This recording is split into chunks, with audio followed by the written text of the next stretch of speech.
From the banks of Dewey Lake, it's the Dewey Pod Monster.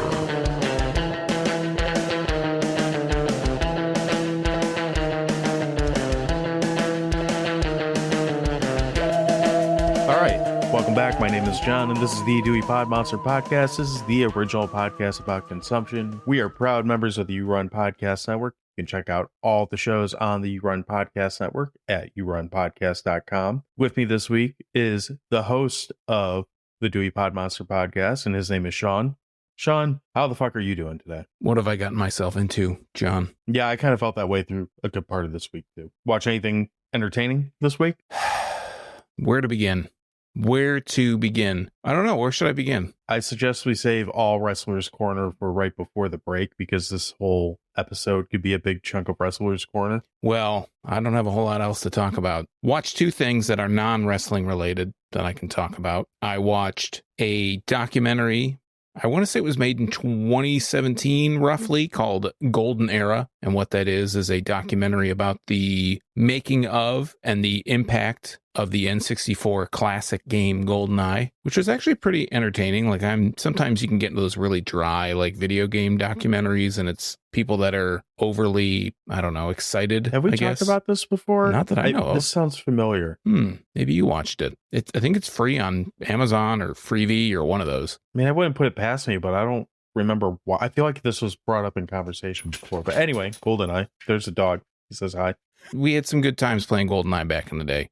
I didn't get into it quite as much as like some of my friends that played it, or my brother-in-law. They got together like 10 years after college and bought all the crap so they could all play it for a long weekend. I was never like that big into it, but it was, it was a seminal thing. They talk about the influence of that game on console shooters, because it was probably one of the first big console shooters that people gave a shit about. I feel like aside from maybe Metroid, because Metroid, the 64 Metroid game was a shooter, wasn't it? No. I think.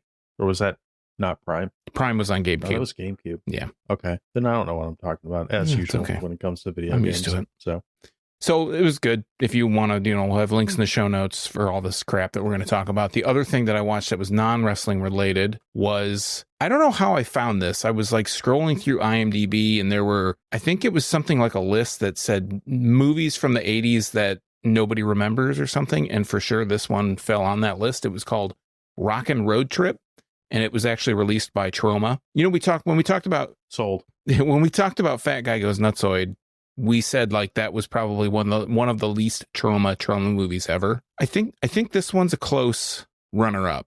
Basically, it's a more entertaining than Fat Guy Goes Nutsoid, because it shouldn't take much. I don't know. I don't think it is. Wow. To be honest, it's basically a road trip movie about I guess they're supposed to be famous, a somewhat famous band called Cherry Suicide. And there's a guy who follows them around, and he falls in love with the singer's girlfriend, and they steal a bunch of money from the singer's boyfriend. And he's like this punk guy with like, I don't even know how to explain what he looks like. He's balding in the middle, but he's a punker.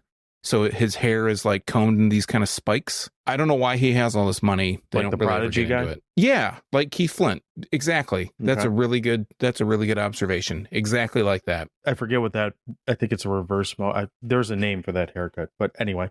I always called it a Polish mohawk, but that's just me. So watch that. Perfect. And they steal this money. He has like thousands in his wallet somehow.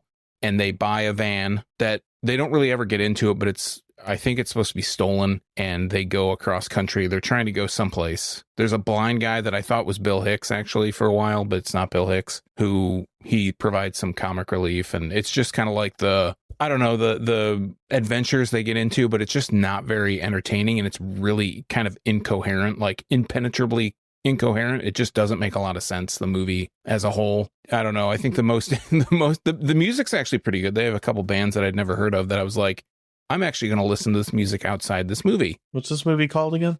Rockin' Road Trip. And it's just, while the music's pretty good, the whole thing's just really just uninteresting. It did not keep my interest, other than the fact that I wanted to finish it so I could kind of have a full opinion on it. And it ends with a shooting at a religious revival. And it even manages to make that uninteresting. I clearly don't value my free time. Other than that, really, everything that I did revolved around wrestling. So I don't know if you want to talk about your stuff and then I can talk about my wrestling, or I can just kind of get into it. Let's put a pin in wrestling for a minute and we'll come back to it just so we can kind of compress Wrestler Corner for the rest of the episode. Kind of Let's lead do into it that way. What'd you watch, John? Tell me. Tell me. I demand to know. So I watched several things this week. I started my week of non-required watching by watching the movie Older Gods, which is available on Amazon and probably several other places, but it is listed as a Lovecraftian descent into madness. Just kind of true, I guess. It's got a tentacle monster. You look like you're already thrilled about this. I'm going to descend into my own madness. That's good. I like supporting independent stuff, so I'm not going to go into spoilers or anything about that, but if you like found footage movies and like, it's really more of like a murder mystery type thing with like a cult angle, I guess, but that's worth checking out. It's over on Amazon right now. Yeah, check that out and let us know what you thought about it. That would be good. Then I switched gears and found a weird shark movie that I really wasn't that good. It's called The Last Shark. It's like a 1970s shark movie, and it's... Would it happen to be called Ultimo Squalo? I think that's what the It is. Italian... It is. Yeah. I love the Italian poster, which is the whole reason why I put it on. But the thing that I really enjoy about it is most of the movie's not that great. It's just like generic people go in the water and then, shark sort of kind of gets clipped in from like the Nature Channel and so on. But what's great about it is several times, like 3 or 4 times in the movie, they'll be showing someone either surfing or paddleboarding or, in some cases riding like a fishing boat. And this shark will launch these fuckers like 20 feet straight in the air. And they turn them into like, big mannequin dummies and whatnot. And they go up and they crash magnificently. You never see the shark when they do this. You literally see like a water cannon and a mannequin just gets shot up in the air. It's the only thing it's missing is a person going as it flies. A Wilhelm scream. Yeah, be even better. I saw this movie before I saw Jaws. Yeah, well, you also saw Cruel Jaws before you saw Jaws, didn't you? True. Yeah. I mean, I can't really argue on the second one. In the past week, we went over, or we celebrated Easter, so I celebrated by watching Night of the Lupus because it's got rabbits. They eat people. I don't really have a lot to say about that one. It's fun. I did watch David Tell's stand-up that you talked about last week, so I can talk about that a little bit. I don't know how much I could say about it without ruining it for someone else. I was a little disappointed in it, though. I felt like... High standards. No, maybe. I felt like it was kind of disjointed. Like it didn't really... It was David Tell, so I appreciate that, but I felt like it didn't really have a good flow that I'm kind of used to with stand-up specials now, and maybe that's just his style, and I haven't watched him in a minute, but take that for what it's worth. The other stand-up special I watched, which I enjoyed more, Kyle Kinane's got another new special out, which is called Dirt Nap, which is about his cat that is dead. It's named after his dead cat, but that is on YouTube for free, and that one is a much better special. I've talked about him before on here relatively recently. He's one of the funnier, in my opinion, working comedians that's out there right now. But the real jewel that I watched this week, like this is right alongside Leanna Quigley's Horror Workout and Dawn of the Dead and some of the other great things that we've watched so far this year. And this is the kind of thing, if we're ever gonna like live stream and like do like a watch along, this is really like we should probably do a movie night at Batch with this. And that is the 1980s police documentary Surviving Etched Weapons, which is just fucking amazing. Mentioned this to you when I was watching it. Have you watched this, or are you just familiar with the cover of it? I've watched enough of it. Did you get to the Satanist? Because the Satanist was pretty great. I haven't seen it in a long time. I do need to give it another watch. It is objectionably bad, and I'm pretty sure it's probably offensive by like a lot of standards, but holy shit is it. The reenactments are so funny, and like you're mixing it with 1980s like police interpretation of dirtbag, assuming this is an actual... I almost don't know that this is an actual police training video. I think it is. Question that. Okay, well, if that makes it funnier, if it is, but the ideal like police dirtbag, like I love the dude with the aqua velour sweatpants, like muscle shirt, like a 3-inch pocket knife and a mullet and a porn stash. And the cops are like, "Do you got any ID?" And he pulls out this little tiny knife. He's like, "I got my ID right here, motherfucker." I'm like, really? That's what we're going with on this. And it escalates from there. That is on YouTube as well. So if you want to watch it with ads, you can do that. And as you mentioned, we will link everything in the show notes. That would be a link I would strongly recommend clicking on, because it's about the most offensive thing that I've seen this year, but it's also at the top of comedy is often offensive, and this works well to that. I have a suggestion. There is also a video that I may or may not have in my possession that is about countered like terrorism, ambushing, driving techniques or something. So I'll have to. That sounds entertaining. Yeah, I'll have to get you that. Bring it to the forefront. Yes. Yeah. With the surviving edge weapons intact, we can, sachet, suplex, and stab right into Wrestler's Corner. So before we get into the topic, because I don't have anything to add Wrestler's Corner other than the Iron Claw, which we'll get to momentarily here. What else did you catch up on this week? Well, so the newest Dark Side of the Ring, or at least as of this recording, is the Harley Race episode, which I don't know how familiar you are with Harley Race, but Harley Race to me always seemed very much like, I guess, like a joke. He was just kind of like an older guy. He was King Harley Race when I saw him in WWF. And he just kind of seemed like a step above, like a mid-card, like a step above a jobber, basically, a jabroni. And he won some matches or whatnot. But this Dark Side of the Ring episode on Harley Race, and he's actually in Iron Claw, which was kind of a nice tie together, is that this Dark Side of the Ring for Harley Race is definitely this season, but probably one of the best Dark Side of the Rings that I've seen. They have so much footage of him that I'd never heard of. He's basically regarded as being a wrestler that was the go-between like carnival wrestling, like old school wrestling, and the new era, like what you would think of with WWF and Vince McMahon and all that stuff. And he started out at I think he was 16, wrestling in carnivals, wrestling all comers. So they would have people that would come out of the crowd that would challenge the champion, quote unquote, of this traveling carnival. And he would be either the person that was in the ring, the champion, or he would be a plant. So if they couldn't get anybody to volunteer, they'd have plants in the audience that would come out and they would wrestle and show that, like, oh no, the country boy did okay against this professional, quote unquote. So maybe other yokels will come out of the woodwork and kind of wrestle and stuff. And they just talk so much about the really old school era stuff that I just don't know much about. Like my wheelhouse of all this wrestling stuff that I always talk about is like the 80s, late 90s, not 80s to late 90s, but like 80s and then basically up till the Attitude Era.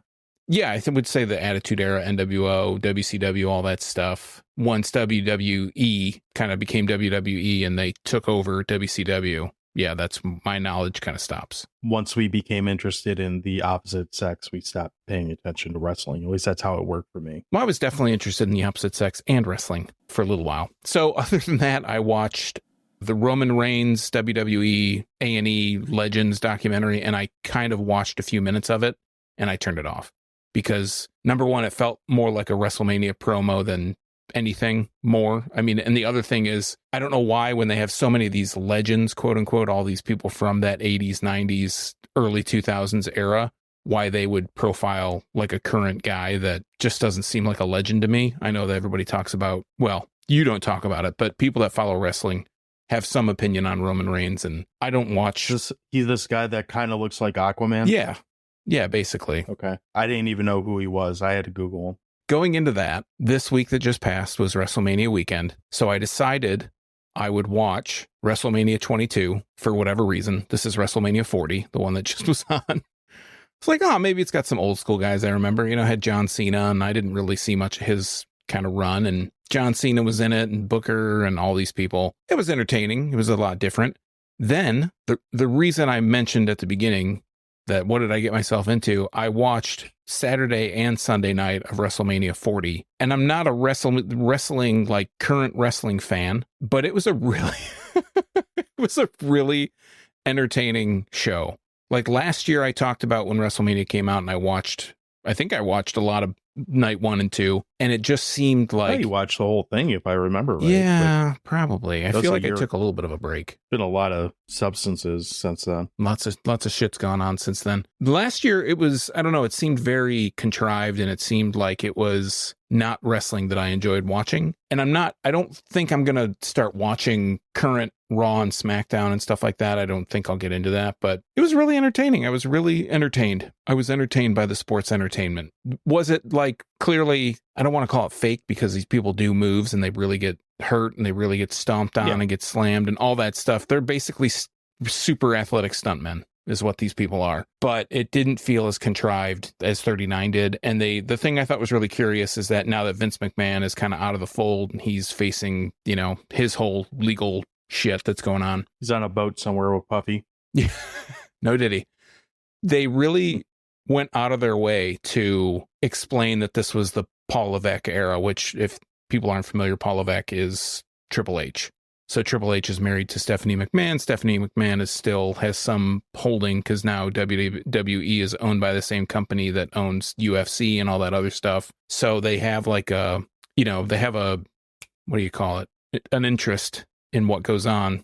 But now Paul Levesque is running all this stuff. And it was an actually really entertaining show. They had The Rock made an appearance. He was in a match. Some other old school dudes showed up at the finale of the second night, which I won't get into too much, but I was really entertained. And it was on Peacock, so I already have Peacock and it was free, which I'm used to paying $50 for pay-per-views. Yes, paying for them. I went to a ska show, which is the other form of legitimate entertainment or legitimate art or whatever that guy's shirt said. Pro wrestling and ska are the only legitimate forms of entertainment, something like that. Something like that. Yeah. Anything else we want to kind of touch on before we switch gears and bum out the audience?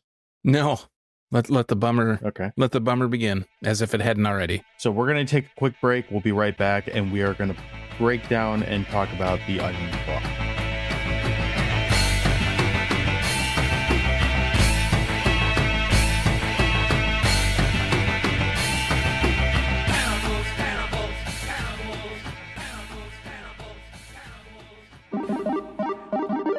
If you have a soft spot for nostalgia and all things pop culture related, then you need to check out Video Tasties on YouTube. You can find them at the You Run Podcast Network and also at youtube.com/@videotasties. Video Tasties features theatrical versus extended cut content, as well as retrospectives on TV shows, movies, video game reviews, and throwbacks. Basically, if it's anything from your past that you want to go back and relive, Video Tasties has a video for you that can let you do that. And they're a member of the You Run Podcast Network. You can find them at yourunpodcast.com.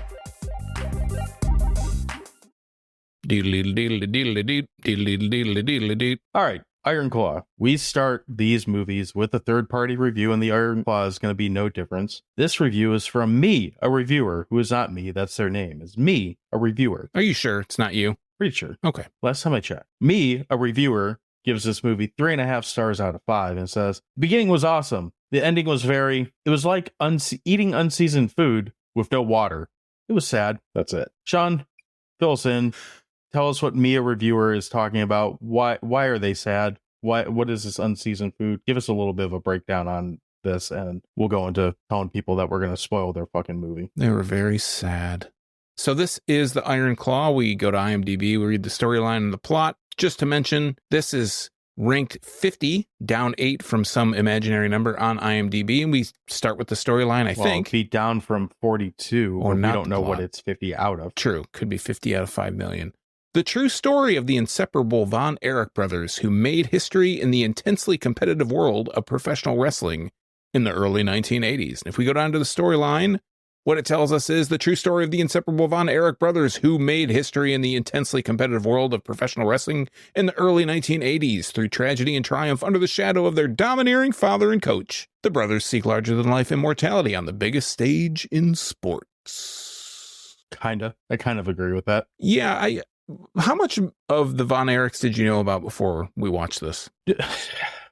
I feel like I've probably seen, what was it, Kerry that actually made it to the WWE? Yeah, Texas Tornado. Yeah, Jeremy Allen White, his character. I feel like I've probably seen him, but to be perfectly honest, this movie taught me everything I know about the Von Erich family. And then over the course of the last few days, because, time and whatnot, and kind of getting ready for this episode, I've looked a little bit at like, oh, what's fact, what's fiction, all that type of shit. So I know a little bit more about it now, but I am a far cry I was definitely going into this with not knowing the backstory. You? Yeah, I would have to say the same. I mean, I knew a little bit more, just like I said before, about like Dark Side of the Ring. They had a pretty good episode. They never, like Texas Tornado, Kerry Von Erich was the only one that was ever really in any wrestling of major note. I mean, obviously they were in wrestling, but they were in their own little fiefdom. They were in NWA, and that kind of goes to that Harley Race thing that I talked about earlier. NWA, the Wrestling Association, yes, not NWA, the rap group. Correct. Not the guys with attitude. Right. When NWA was like this wrestling, I don't know, group, basically, not the band or music group, but they were more than just territory, weren't they? Well, they were like, I think they were a governing body, an overall governing body of a bunch of different territories. So it was kind of like what you would think of as WWE before WWE. So you would have like your champion. You would have your NWA champion. In this case, it would be Harley Race and later Ric Flair. And they would go around and they would fight in these independent little circuits. And they would have to be, I learned this from the Harley Race Dark Side of the Ring. You would have to be a really tough guy, a really tough MF, because their best guy was going to fight your best guy. And generally it was kind of still scripted, but they could go off script, and they had to make sure whoever was the champion that was traveling around these different areas would be tough enough to, like, really tough, getting put through a table on concrete floor and all that stuff, so that if they went basically to hold the NWA title still in high regard, with Kerry being the only one that really made it to any big wrestling of note, I didn't really know much about the brothers other than knowing that there was tragedy that kind of surrounded the family. And almost immediately from the get-go in this movie, you kind of learn some of that stuff. But so I'm going to pause here for a second and then continue. Yeah. If you have not seen this movie is less than a year old as far as when it came out, and when we're recording this is still pretty new. It's available to stream now, so you don't have to go out, but I don't think it's available for free. It's on Prime for $5.99 and probably other places. Yeah, most places $5.99. Yeah, we are going to get into spoiler talk with it, which I don't know if that counts. So if you're not familiar with this story or haven't seen this movie, this is your spoiler warning. Anyway. Well, continue. You could go and read a Wikipedia article and get all the real life stuff about these guys and watch the movie. Us talk about it, and we could ruin it for you. Yeah, or listen to us, I mean, what the fuck?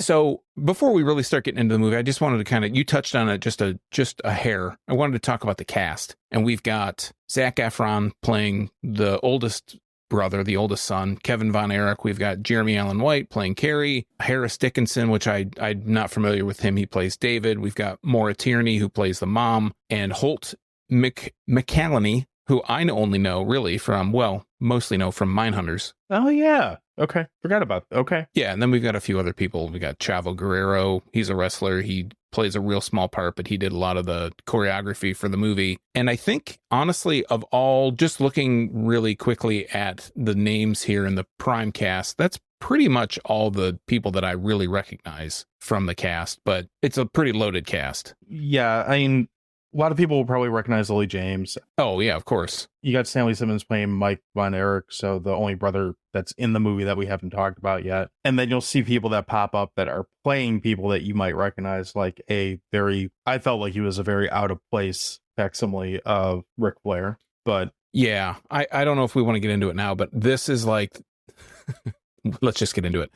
The person that plays Ric Flair does the worst impression of Ric Flair that I think I've ever seen. It's like they went to the bar and found some guy and said, "Do you want to be Ric Flair? You have blonde hair." And he was like, "Woo!" Basically, it's you know what, for a movie that actually and we'll see where this conversation goes. But one thing I will say that the actors in this movie, for the most part, all act their fucking asses off, especially your lead characters. And for a movie that really seems to have taken the time to almost pay the respect that wrestling deserves as a performance art to these characters, like they don't dumb it down or ham it up or cheese it up or anything like that at any point, really, except for it's not even the whole screen time, because he's backstage at one point after the fight he has with Is that with Kevin or is that with Carrie? I don't remember. Whichever one that he has the fight. I think it's with Kevin that he has the fight with him. But when he has the fight, except for the, like, I don't know, 30 seconds to a minute before the fight that he has with him, that's the only point in this movie where a wrestler feels very much so like they went to, I don't know, the Growlings or something and said, do a wrestler impersonation. And this is kind of what came out. Yeah, I think the only time they really ham it up is when they're wrestling, which appropriately. But the thing I wouldn't even say they ham it up. I think it feels... Well, it's authentic. I don't want to to say wrestling. It feels like, yeah. And I was really going into this didn't read a word about it, didn't watch a trailer, knew it was something that I wanted to see because it kind of, hits a couple of the interests that I'm interested in. Same. I was really surprised at how human all these characters actually were. I did not, you look at the poster, you can tell this is not supposed to be a comedy. It just doesn't give that air. Yeah, we're not talking about No Holds Barred. Yeah, we're not talking about Ready to Rumble. We're not. Right.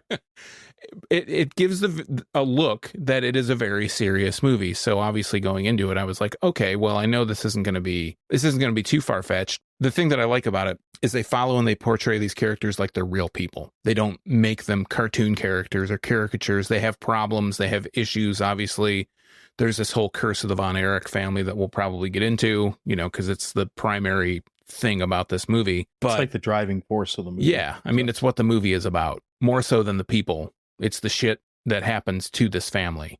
So it was really, I just thought it was refreshing that it wasn't played for not laughs, but not like hammed up or not. Yeah. Not just played as a joke. Like everything in this movie, even when they talk about wrestling, they're talking about it like a business. It's not like a game. We haven't really hit on it much, but this movie starts by talking about Fritz Von Erich, which is the senior Von Erich of this family. You see some very questionable parenting skills really from the beginning of this movie. And it's pretty, we haven't mentioned it yet, but this is an A24 film. And although I think he gives a pretty good performance, I feel like Fritz Von Erich is very much so the most A24 like character in this movie. That's very much so like toxic masculinity, and this is not how you be a father, and like you probably shouldn't rake your sons in front of them and tell them like if you don't fuck up you could be a better son or shit like that. Like it's kind of weird how they portray him, and it's probably closer to reality. Well, it's probably not. It's probably actually making him look better than what he was in reality, if I had to guess. I mean, but I don't know. It kind of comes off very much like that was the only point of this movie where I felt like, okay, I feel like I'm watching an A24 movie with how they're portraying the eldest Von Erich, the father. This whole A24 thing has been a point of contention because I don't really understand what that means. I feel like they have a vibe, or they have like a shtick that they try to go with and try to make a social commentary, but they kind of beat you over the head with it quite often. And that was the only time I really felt it in this movie is with the father. I didn't really feel any social commentary. It just felt like dynamics of this family. Like it's the 70s. It's the late 70s, early 80s. I don't shit. I didn't get treated with toxic masculinity in my house. Like that's not what happened in my house, but I got talked to like that. It wasn't ranked. I didn't have any brothers to be ranked against, but Deion Sanders, he talks about his kids, about how he has favorites and you can move up and down. So that didn't seem like it was that out of the ordinary for someone to treat their kids like that. I don't treat my kids like that, but I mean, I also, provide shelter. I don't admit to it on recording. So that's true. No, I mean, I only make them eat boogers. Like we eat boogers real well in this family. Other people don't even get the boogers we get to eat. So this took a turn. I don't understand like why, and this is a discussion for another time, but like why A24 has to be like an insult. I don't understand why there's like, I don't think they have a vibe. Yeah, I would disagree with that, but you're right. This is a conversation. This isn't a conversation about Iron Claw. These are going to be outtakes. This is what we call an outtake. All right. So what else do we want to talk about in this movie, since apparently I've already derailed the show here? How do you feel about, we mentioned the actors all give a good performance. I will say that it's weird that Zac Efron in this movie, to me, does give a really good performance, but there's something weird looking about his face in this movie, like more than usual. Or is that just me? No, and I'm glad you brought it up because I didn't know if I wanted to be the one to bring it up. The thing that I find really hilarious, Zac Efron, I don't have a problem with. I think he's a pretty solid actor and he can do lots of different things, usually. Right? Yeah, I don't have any, he's a pretty boy, but whatever. He's been well, I don't know about that so much anymore, but he's been in comedies. He's been in, action-y kind of movies, I guess. Did he ugly himself up other than this movie? No, but what I'm saying is, like, if you look, he's portraying a 6'2", 222-pound guy. He's probably like 5'8". He's one of the taller people in this movie. What's his name? Jeremy Allen White. Is that guy's name? Yeah. Well, I like as an actor a lot too, and he definitely like bulked up for this movie. Oh, yeah. Like, he's fucking like jacked in this. But he's tiny compared to Zac Efron, and Zac Efron is tiny. Yeah, and you think of it like that, and then you think, and he's portraying a professional wrestler, which I don't know if there's any sub 5 foot tall professional wrestler. There probably is, and I just don't know it. Yeah, but like, well, they're minis. I can't imagine there's a lot of them that make it to the WWF that are under 5 foot just because you have to go wrestle dudes like fucking Andre the Giant and Hulk Hogan and Big Show. Yeah, like I don't care how yoked you are. If you're 5 foot flat and like you have this 7 foot tall behemoth coming at you, you're gonna have a problem. Well, the thing with Zac Efron, he when you can see pictures from this production, his jaw is massive. We won't even get into the rumors, but he just looks weird. Like his jaw is way too big for his face now. Though. Yes, yeah, his face jaw. Looks like it's his lower face. He's obviously all jacked up too, which is whatever. I mean, you're playing a wrestler, you should be all jacked up in this. But yeah, having seen him in enough movies or enough things, like what the fuck did they do to his face? I don't know if it's what they did to it. That's what he looks like now. And what did he do to it? Got punched? I don't know. By a scalpel? Well, yeah. Ow! Stop with the scalpel already. You got beaten with an implant, maybe. I don't know. But yeah. Aside from that, I will say, and I've heard a ton of people say, like, oh, this is his best role that he's ever had. And I would absolutely agree with that. This is the only movie I can think of that he's in. And I agree with you. He's not bad as an actor. Like, he's fine. He's, what he is. This is the only movie where I can think of that he's not only in a serious role, but he's carrying the majority of the weight of this movie in a serious role. And that's not to say that his other actors don't carry their weight. They all do. But he definitely is, the weight of this movie is definitely on his shoulders.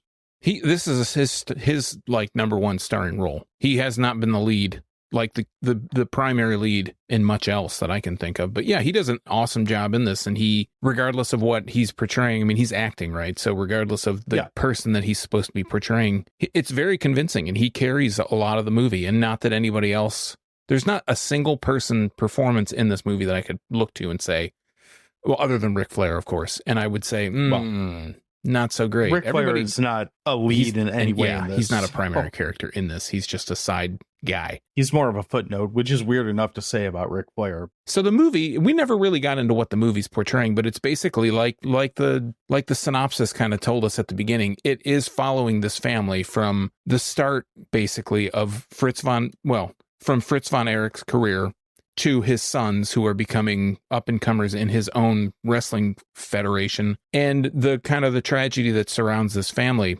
And the thing, I think that they obviously take some creative liberties. They don't have all the brothers aren't portrayed in the movie.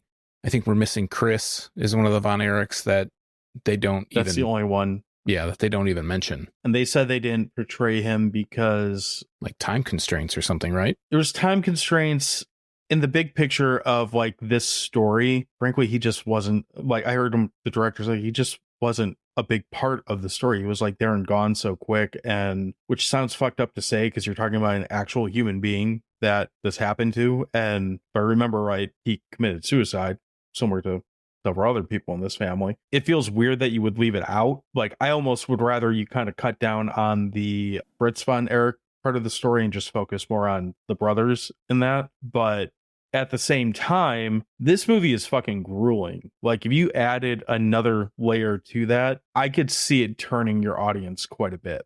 Yeah, there's just so much that happens that's just shocking. And I think the guest reviewer kind of mentioned it. The beginning of this movie is, I'd say like this is about it's over 2 hours, 2:15 or so, minutes, something like that. Something like that. Yeah. The first half of the movie, the first hour and 10 minutes or so, are all about Kevin, played by Zac Efron, his up and coming, trying to bring the title to the Von Erich family, like this NWA title. He fights Harley Race, all this stuff. It's so much about wrestling. that first hour and 15 minutes, the business of it, how the family's so intertwined in this business. Like, again, they run their own There's federation. still some like tragedy in there, but not to the extent that it gets to. Because it's like foreshadowing. Well, you have the Olympic thing with Kerry getting back and doing that. The 80 Olympics were boycotted. History lesson time here. U.S. boycotted the 1980 Olympics. Kerry Von Erich was slated to be an Olympian in the discus. He was like a record holder in college or something, and it ended up him not doing that. So that's why he gets into wrestling. But after that hour and 15-minute mark, the movie, when it gets dark, when bad things happen in this movie, they happen very quickly, and very quickly in succession. It's not just like, oh, something bad happened, and then 20 minutes go by, and oh no, we just got adjusted to this bad thing happening, and oh shit, somebody else. It's like boom, boom, boom, boom, boom, and all these dominoes just fall, and it does not really pick up until the end. Like, there's no, and even at the very end, I'm talking, there's not really many high points after that halfway point. No, and that's what makes this movie so grueling. And to this movie's credit, it's one fuck of a bummer movie, to use a quote from a Kevin Smith movie to try and lighten the mood a little bit. But where this movie succeeds is primarily with Zac Efron and Jeremy Allen White. Their characters are so good in this movie, and they do a really, really good job of making you feel the bond between the four brothers. So between Kevin, Kerry, David, and Michael. Is that the other one that's in the movie? Yeah. They do a really good job of, in as relatively short time as they can, making you feel how close and how like bonded these characters are together, and really making you feel the weight of each loss in succession, or each tragedy in succession, and how it's almost like it's like a different kind of tension. We talk about tension a lot on this show with like horror movies and atmosphere and all that type of stuff. If you ever had to go through a bad stretch of life like this, it compacts on you over and over and over again, and you can almost feel that in these performances, where it's like these horrible things continuously happen, and you can kind of feel it weighing these characters down. And they do a really good job of showing it kind of break each one of them individually, but still finding closeness and solidarity in their family. Yeah, and I think even if, I don't know, I feel like even with some of the kind of creative license that they've taken, they don't really get into a lot of the actual real shit that these guys went through. It's played very much for effect, and not to say that all this stuff didn't happen in quick succession, because I don't really know the timeline, but there's so much stuff that seems like these characters go through in their careers. It just seems like the one criticism that I have about how the story and the plot and everything goes along with this is that it feels like each one of these guys, save for Kevin, the Zac Efron's character, they all kind of just like, they show him doing his workouts, he's going through the paces, he's learning the business, he's bettering himself or whatever. And the other three guys, it seems like they just get into it, and all of a sudden they're like on top of the whole fucking thing, And that would be my one criticism, is that they don't flesh out the actual trajectory of these characters. It's just kind of like they're introduced on the main stage, and all of a sudden they're superstars in this business and in this federation that they run in. That would be my one big complaint. It feels like some of the stuff that happens in the movie, let's just use Kerry Von Erich. Like, if I were just to watch this movie and didn't know anything about him, or didn't read any articles or had seen anything else, you would think that he was just this single guy who kind of happy-go-lucky, had a bad stretch. He made a bad decision. He had an accident, and, that's it. But he had kids. He was married. He had a family, all this stuff that they don't touch on. Again, accuracy, whatever. They're just trying to make a movie here. They can't make it 100%. But one thing that I found really telling is at the beginning of this movie, the first thing that comes on screen is based on a true story, which is always kind of like a kiss of death as to the truth, You're absolutely right there, but I will give this movie a lot of credit, because I would almost, your criticism there, I almost would put under like a pacing problem, because it doesn't take time to flesh out the other three brothers all that much. But as a guy who's usually like first in line to be on the, like, I don't want to watch a 2-hour plus movie, like I'm usually the one that is quick to bitch about that. Poo-poo. Yeah, I will say that I didn't find myself watch checking at any point in this movie. Like I can't compare it to what actually happened, because I don't know, and I don't think any of us will. Like, I don't know enough about the real life story, and I didn't even know there was a fifth brother until after I had watched the movie. What I will say is it's paced well in the sense that they're telling you a lot of story with a lot of big details, a lot of heavy moments. And at no point do you feel like you're really watching a 2 hour and 15-minute movie. Obviously, you're aware that you've been sitting for a minute, but it doesn't drag. It's not like Fat Guy Goes Nutsoid where you're 30 minutes into it. You're like, Jesus Christ, is this going to end or whatever? Well, the only thing being that, just to generous. kind of to go with your point, is that if they were to flesh out all these things and kind of talk more about it, it would just make the movie longer. Mhm. They can't. It feels like there's nothing in here that could be cut that would add any significance that this other kind of storyline stuff would add. And even the stuff that you could cut, you're probably talking about maybe 5 minutes of total screen time. And the stuff that you would cut would really, I would think, have to, like, I think I mentioned it, would have to come on the Fritz stuff like early in the movie. But I don't know that that would add anything by cutting it out, because it does kind of build on the foundation of this family and their fucked up like wrestling value and like business values. So it'd be cuttable if you just wanted to get the movie a little bit shorter, but it would take away from the storyline or the strength of the story a bit by doing it. And again, I'm usually the guy that says, get that shit out of there and like, let's get this down to an hour and 20 minutes so I can go, do something else. I can't say that I felt that way with this movie, which is a little surprising to me. How much do we want to go on about this fuck of a bummer movie, or do we want to get into to fire up the grill and see what time it is?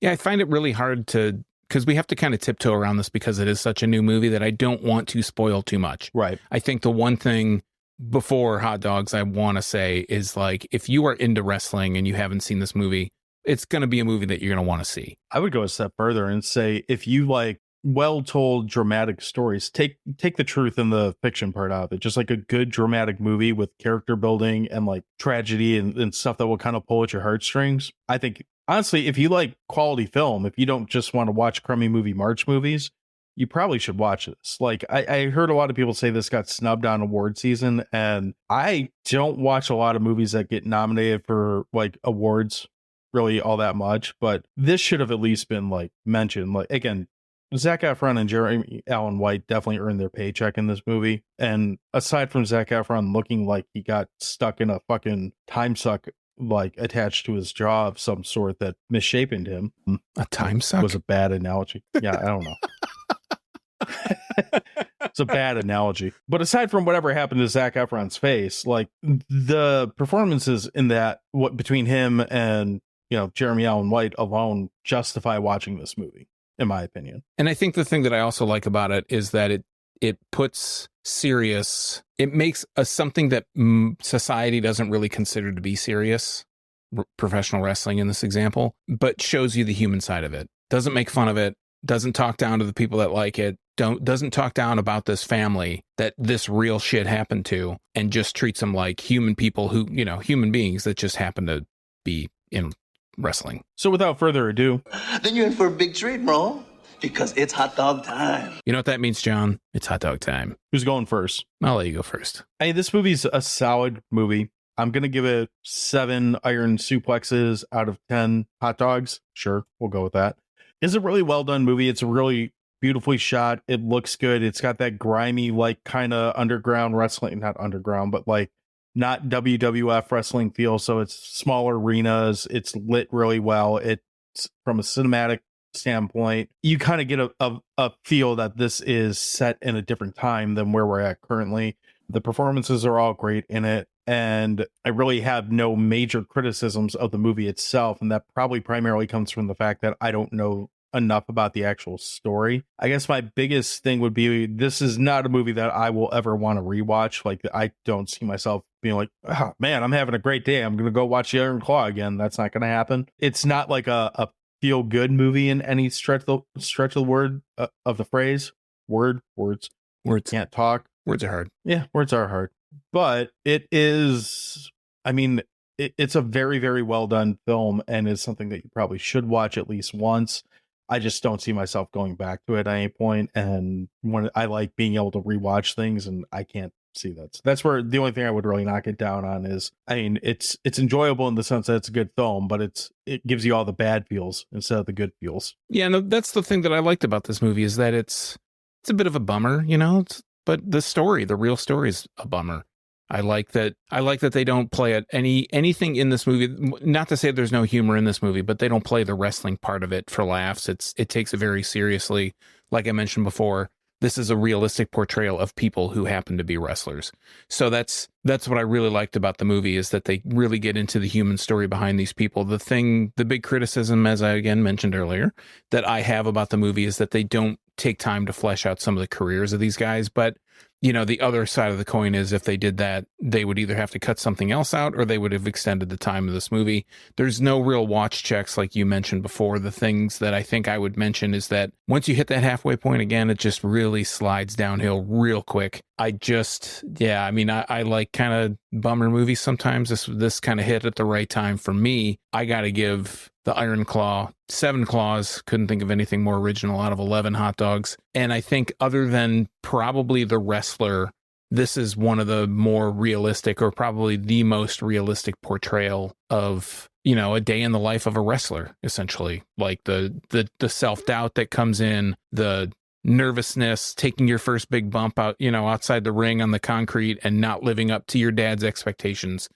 That's not really part of a wrestling thing. That's maybe I'm internalizing it a little bit too much, but I thought that it was just a really great human story. And if you're a wrestling fan, more about the story. Obviously it's a movie you should see. Like you said, John, if you're just into good film, I think this is a movie you should see too. Maybe not a multi-viewing sort of thing, but it's definitely worth a single watch at the very least. It's definitely not to get some buddies over and crack some beers and watch this movie. I will say, though, I think you're throwing a little shade on the film Suburban Commando when it comes to portraying real wrestlers in everyday life. So, he doesn't play a wrestler in the movie. Hulk Hogan is always a wrestler. I don't care what he's doing. So I'm sure he suplexes or body slams someone in that fucking movie. Atomic leg drops. Yeah, something. So this movie's no Santa with muscles, that's for sure. No, it is not. Not much is. So with that in mind, we go to our question of the week. And our question of the week is a very bizarre one, but we're going to go with it anyway. And that is the movie Ready to Rumble the best wrestling movie of all time? Just that. It's the GOAT. So I've never seen Ready to Rumble. I'm going to say probably, but we go to you, our audience, first. We're going to start on Facebook, and our friend Ken, who you can check out over on Better on Draft, says, Sal Bandini, want to wrestle? I noticed that the poster still has the word midgets on it, which I didn't think that word flew anymore, but that's okay. Fucking jerks. Not okay, but we're going to say it's okay for the moment.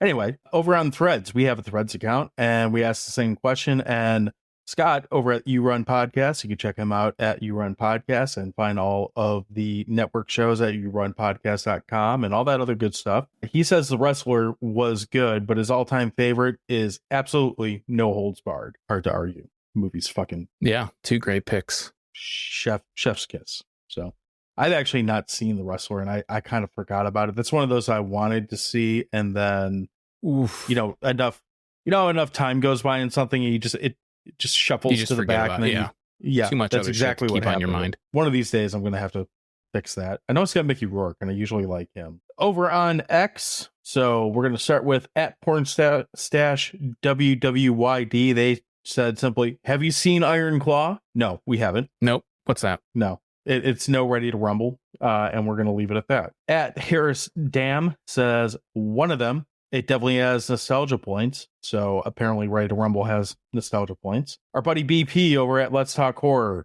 he chimes in and says, this movie and No Holds Barred, but that's for nostalgia and Hogan. Ready to Rumble is a legit movie, and David Arquette is brilliant as usual. Do you want to try to read that in BP accent, or do you want to just move on? Let's just move on. Probably for the best. Yes. Shoot That Flick, who is at Shoot That Flick, says, Iron Claw, the wrestler, fighting with my family, and you cannot kill David Arquette. I really liked Fighting with My Family. I don't know if you saw that one or not, but that one was pretty entertaining for what it was. Again, it's like a fictionalized account of a real true story, right? I don't know. I know it's about the diva girl who I don't remember her name. The diva girl. I want to say she was like the first non-American female champion. I don't know. They tell you a little bit about it, but it is essentially telling you I gotta look it up. God damn it. Fighting with My Family is in theaters based on Born into a Page. That's her name. page. So Fighting With My Family is a good movie. Go watch that. I enjoyed it. It has Nick Frost in it. And last but not least, Dissect That Film. Our friends over at Dissect That Film simply said, when asked if Ready to Rumble was the best wrestling movie of all time, they simply said, I don't fucking know. I've never seen it. I dropped an F-bomb in there, but it seemed more accurate that way. So go check them out. They do a great podcast also at Dissect That Film. Sean, I think the real question here is, what is the best wrestling movie of all time? Do you have one that you want to throw in, or are we just going to kind of run with what we got? The definitive answer is The Wrestler. I can't say that. Followed closely by No Holds Barred. I think it's No Holds Barred. I mean, it's got Duty. It's got all kinds of horrible greatness in it. Hulk Hogan riding a motorcycle. It's Hulk Hogan, right? It was, you know what? If you haven't listened to our No Holds Barred episode, I'd strongly suggest you go back and listen to it, because it was one of the most entertaining episodes for us to record. So I assume that it's probably that good to listen to also. Definitely translated. It did translate. You'll have as much fun listening to it as we had talking about it. Yeah, that sounds like what we do. There you go. You got anything you want to throw in here before we wrap up on Fuck of a Bummer Week? No. I still don't agree on your A24 take, but you're allowed to have it. I got a feeling you're going to cut all that shit out, so that's fine, because it turned into a conversation that was going nowhere. Or it needs to be a conversation where we can just argue about that and do it on actually, so you can edit around this however you want. Thanks. What is mostly going to be cut out of this episode, I'm assuming, because it went nowhere, is us arguing about A24 and A24 films. If you would be interested in hearing us do maybe a live stream, we can get some guests on and talk about the merits and demerits of A24 films.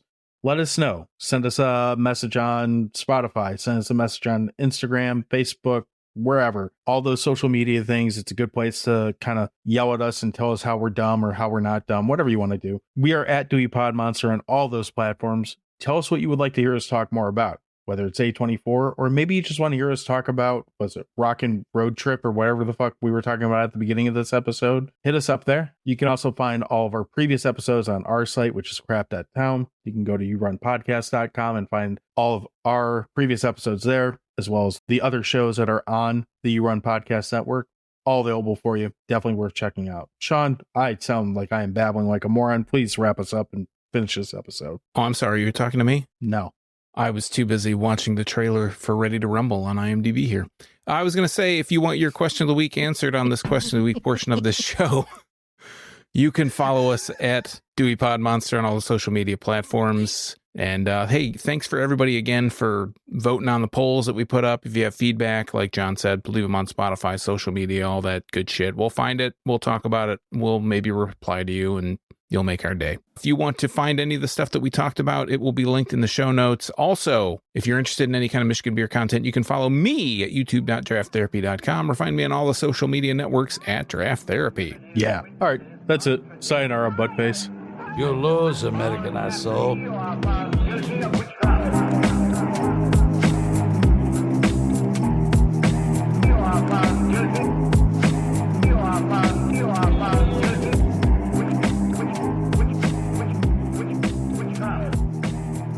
Listen to the Dewey Pod Monster podcast and rest in peace.